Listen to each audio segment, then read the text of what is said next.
Candidato, salga de otro chicharrón de una vez por todas. La JEP.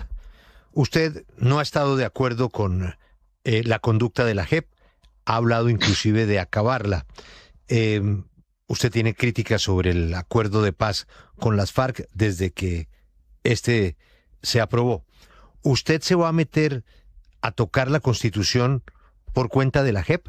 Porque sería la única manera de acabarla. Julio, la JEP no es un tribunal judicial. Es un directorio político disfrazado de tribunal, instituido para lavarle las manos manchadas de sangre a los jefes narcoterroristas de la FARC y perseguir de la manera más humillante a los héroes de la patria. La JEP, además, que no ha producido absolutamente nada, porque no ha habido ni justicia, ni verdad, ni reparación. Tiene un altísimo costo para Colombia.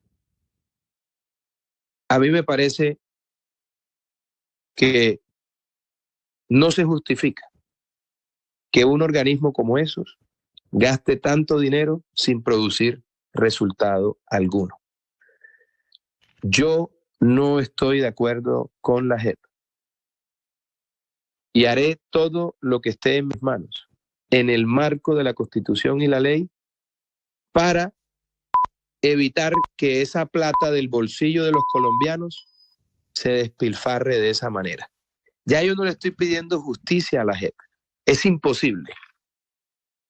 Imposible que puedan darle justicia a las víctimas. Lo que me preocupa hoy es la cantidad de plata que cuesta ese bodrio y que le podemos devolver al bolsillo de los colombianos. Candidato, quiero que hablemos ahora de su relación con el Congreso. Usted ha sido contundente en rechazar los apoyos de la clase política tradicional, ha rechazado en las últimas horas el del Partido Colombia Renaciente, pero si usted llega a ser presidente, pues va a tener que convivir con el Congreso porque esa es la instancia que va a aprobar varias de las reformas que usted ha mencionado en esta entrevista, quiere sacar adelante a través de su plan de gobierno. ¿Cómo va a ser para armar una coalición después de esas frases pues bastante duras que ha dicho en contra de políticos que hoy ocupan curules en el Congreso de la República? En mi gobierno va a haber una relación armónica entre las tres ramas del poder público, como corresponde, entre el Ejecutivo, el Legislativo y el Judicial, sobre la base de un acuerdo sobre lo fundamental, de los proyectos, de las decisiones que requiere Colombia para salir adelante en materia de seguridad, en materia de recuperación de nuestro sistema de salud, en materia de lucha contra la corrupción, en materia de apoyo con una educación de calidad para nuestros jóvenes que permita la inserción de esos jóvenes en el mercado laboral.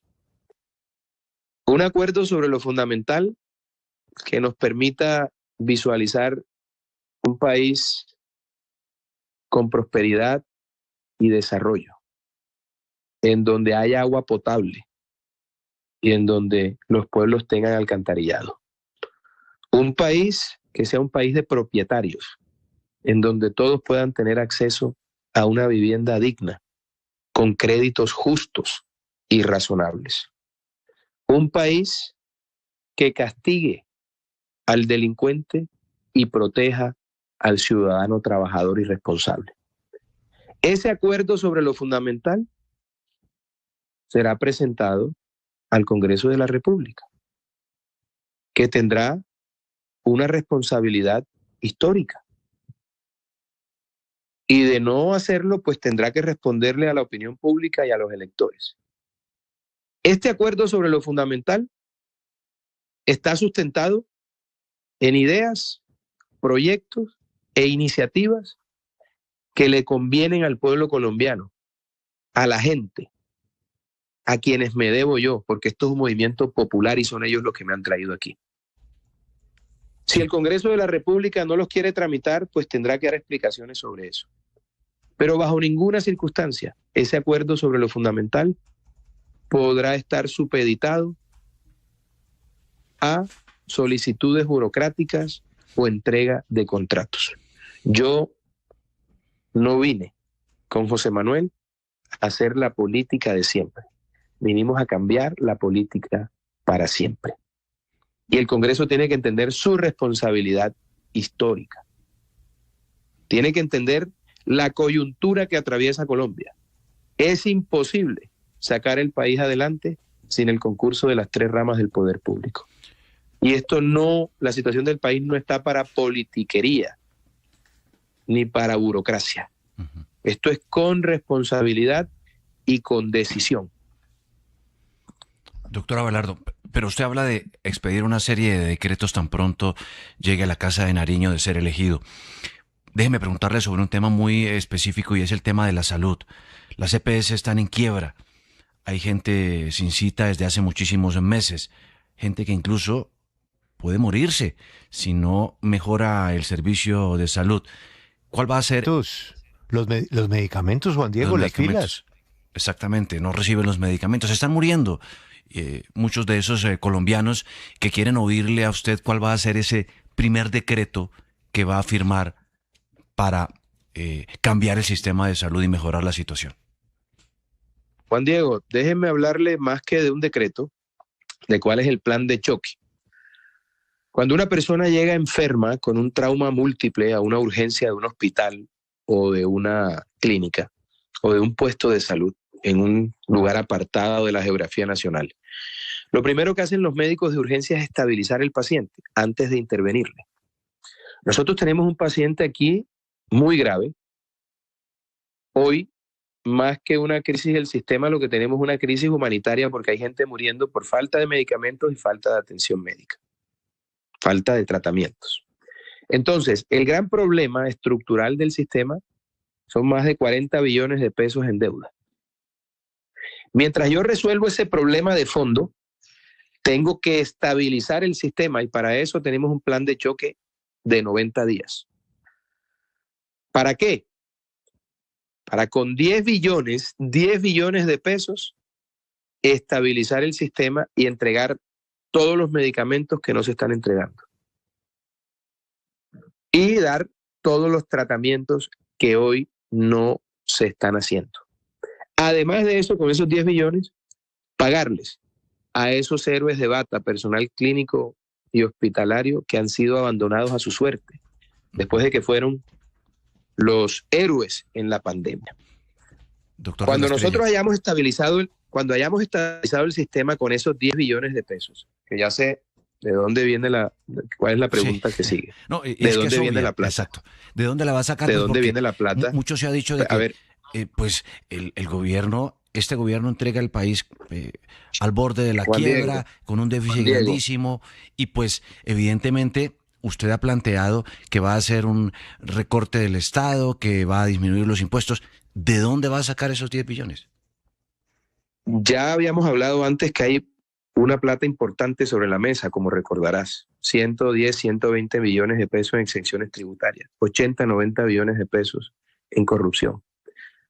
Otro tanto muy importante en despilfarro y 110 billones de pesos en evasión.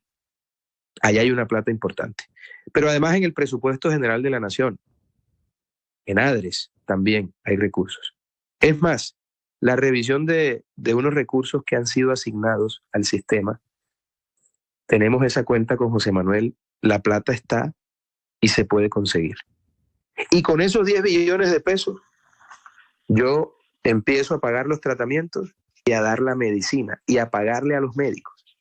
Y cuando haya estabilizado el sistema, en 90 días, ojalá Dios mediante antes, voy a resolver el problema de fondo de los 40 billones de pesos. Yo soy capaz de sentarme en la misma mesa con los usuarios, con los aseguradores, con los prestadores del servicio, con las entidades que participan en esta ecuación para buscar una solución a ese tema financiero de cerca de 40 billones de pesos. Pero además esto tiene un complemento muy importante y es tener, por ejemplo, en la superintendencia de salud a una persona proba, correcta, no a un atracador como el que tiene Petro y el señor Pinturita. Una persona que esté encima de las EPS, que esté encima del día a día exigiendo que se cumpla con todo. Eso lo vamos a hacer. Hay un plan de choque y el pueblo colombiano puede dar por descontado que en la era del tigre nadie más se quedará sin medicamentos, sin atención, sin tratamientos, y que los médicos y personal clínico y hospitalario recibirán su justa paga.